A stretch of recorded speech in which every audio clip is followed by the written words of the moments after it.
Hi Virgo, I'm Anisha. You can write to me at tarotbyanisha@gmail.com. You can also visit my website www.tarotbyanisha.com, and this is your monthly forecast for December 2015. We've already reached end of the year Virgos, and what a fantastic ride 2015 has been.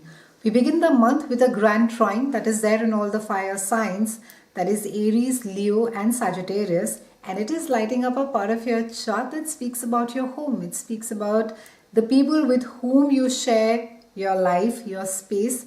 It's about your home and family that make up this particular house. Now, the effects of planets and signs here when they transit in this particular part of the chart, they are most powerful during childhood. And this is one of the best known facts in astrology, because family is a huge part of being child. So how it is the nurturance that you received while you were small, and how it is that you handle your relationships further as you have grown up. It is also the house of your mother. It's a house of Cancer as well, and this also describes a parent's attitude towards children. You know, whether it is critical, or whether it is whether the parents have been very controlling. All this gets reflected a lot in this particular house. Now, the grand trine coming and lighting this part of your chart, there seems to be a need to be spending a lot of time at home. For you Virgos, there seems to be some amount of action that seems to be happening at home. It can also be that you could be contemplating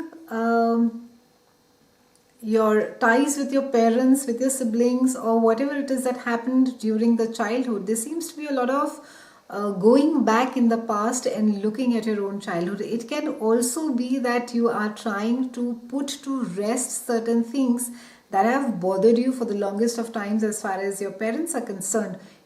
In certain cases, in few cases, it can also be that you are being used as a mediator to be sort of sorting things out as far as your family is concerned. And because this has to do with your mother, this is especially speaking about your relationship with your mom. Now on December 12th, we have Venus that is entering the gorgeous Scorpio, and this is happening in your part of chart that covers your communication, short distance travel, and also your siblings. And Venus is going to be taking the sting out of Scorpio over here, but this is really a time where you are going to be stimulated in mind. There seems to be a lot of conversations, communication that seems to be happening. It can also be because this is a house which is ruled by Gemini. It's a sign of duality. It can also be that two people, you could be interested in two people at the same time, or you could meet somebody through a short trip that you undertake, or it can be your neighbor, you meet somebody through online. It could be somebody who's a writer or works with young people, or it could be also somebody who works with communication or is generally an organizer. And you are going to be finding a lot of pleasure in communicating, Virgos, and engaging with other people, and you will find the right words to be saying it when you need to. On the 12th as well, we have Mars that is there in your house of earned income, and Mars is opposing Uranus that is there in your house of joint finances. Now, Mars is all about action, it's about activity, and because it's there in your house of earned income and also a sense of self-worth, it could make you a tad impulsive and a tad impatient as well. So try not to take risks as far as money is concerned. Try not to sort of invest in something foolish or buy something also which is really expensive and just get very emotional, or also if it makes you feel really good, you really don't have to go out and buy that solitaire.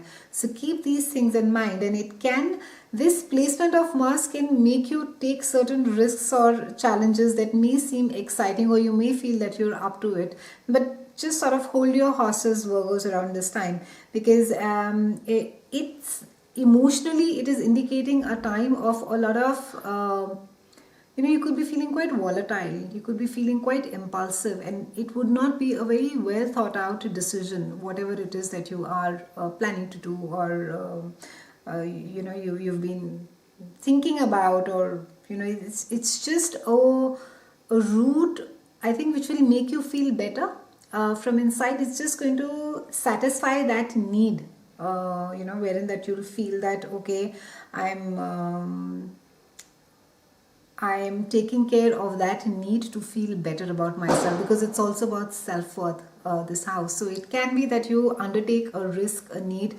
just because you feel your pride is at stake or your own self is at stake. So try and keep that in mind. Whenever you take that risk or that challenge or take that decision, do that what is it, the where is it that it's stemming from. Examine that before you take the decision. Now Mars is since it's opposing Uranus in your house of joint finances, it speaks about, again, Uranus is the he's the errant child of teen, rather, of astrology. So he's unpredictable and causes chaos, and there is really no stability around with it.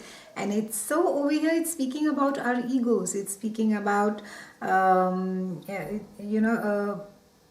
lot of I think desires that are there, which have not been fulfilled, and they could just be a sense of frustration that could be there. And it can also be that psychologically you could feel quite pressured. It can be that from inside you're just generally feeling you're just generally feeling as if you have not been either acknowledged or accepted, or your desires, whatever it is that you wanted, has not you've not gotten it. So there's just going to be this sense of feeling really frustrated about it. And this is also with this perspective also, it can be it's slightly destructive, so self-destructive. So try not to get involved with the wrong people around this time, and try to be careful about with the people with whom you're dealing, that everything is absolutely transparent and that they're honest, and what they're saying they will deliver. We have a full moon on Christmas, and that is there beautifully. It's there in your house of spirituality. It's in the house of behind the scenes, charity, NGOs. It's also the house of undoing, Virgos. So with full moon coming over here, and full moons are far more emotional than new moons. There's a lot of intensity over there. And full moons are also about fruition. It's about completion. So during this time, you could feel subconsciously that that something has maybe a part of your mind, finally you're putting something to rest. Maybe it's something that has been bothering you for a long time, and you're finally letting it go, or you're just resting it for a while. And it can also be that for some of you, there's something really deep inside which has been hidden, may just bubble up to the surface, because it's a house of self-undoing, and it's a house of skeletons coming out of the closet. So you could feel that you could feel as if things just sort of, not just feel, but things may just sort of come up on the surface, and you end up maybe saying things or doing something that you didn't intend to earlier. And as much as you don't like being in the spotlight, Virgo, and you want to stay in the background, it can be that during this time, either friends or people around you could be digging a lot of information. And though this house also covers research, I think if you could just use this time to do a lot of introspection, a lot of self-digging into your own psyche. What is it that you want for yourself, for your life? What is it, your desires, your dreams? What is it that makes you happy? A lot of it could get sorted for you. And it can also be, for some of you, you could be having really vivid dreams during this time. They can also be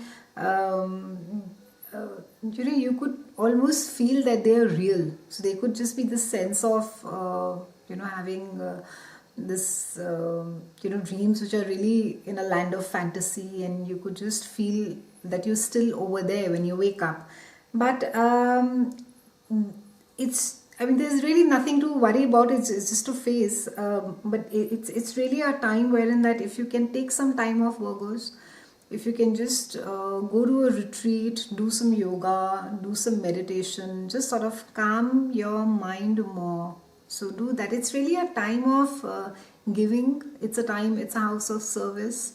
So try to And because it's like I said, full moon is there, it's closure, it's, you know, whatever it is that has been bothering you mentally at the back of your mind, it's being rested now. So maybe you need that time off to sort of just give it a good burial. So do that. It's been a pleasure speaking with you, Virgos. I'll see you soon, and thank you so much for watching.